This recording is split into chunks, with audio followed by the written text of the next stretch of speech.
U.S. President-elect Donald Trump has named lawmaker Matt Gaetz as his pick for Attorney General as he continues to shape his administration ahead of taking up power in January.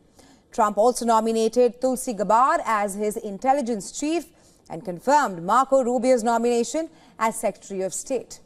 All these nominations come as Republicans elected Thune as their new leader in the U.S. Senate. Matt Gaetz, a U.S. Congressman since 2017, is among Trump's most controversial nominations and may face a tough confirmation process.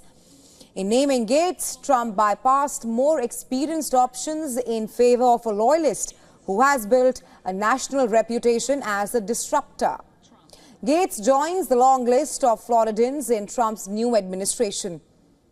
Gaetz is expected to be tasked with dramatically overhauling the Justice Department.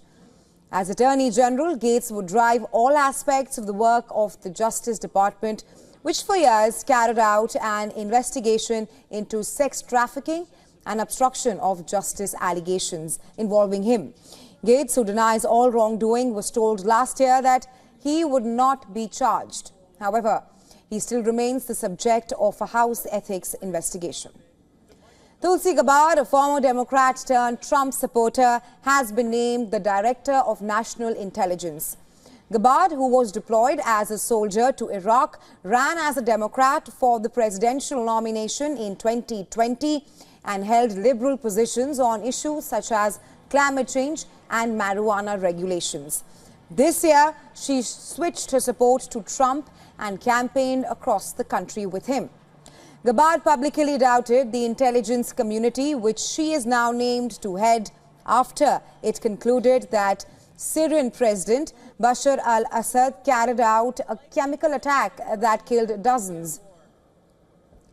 Trump also went ahead with the nomination of Marco Rubio as the Secretary of State. Rubio, the son of Cuban immigrants to Miami, would be the first Hispanic as the top U.S. diplomat. He's considered the most prestigious cabinet post which Rubio has got.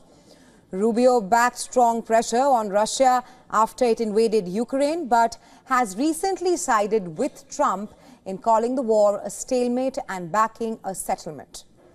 Meanwhile, the Republicans in the U.S. Senate picked Thune as the chamber's new leader. Thune finished ahead of John Cornyn of Texas in a runoff to replace outgoing party leader Mitch McConnell. Florida's Rick Scott, who was seen as most aligned with Trump, did not make it to the runoff. Well, Trump has already demanded that any Senate leader should allow recess appointments, the namings of the cabinet members while the Senate is adjourned, bypassing the body's normal confirmation process. Thune has said that he was open to the idea that 63-year-old who is serving his fourth term in the Senate. He has pledged to collaborate closely with Trump despite the differences that they've had over the years.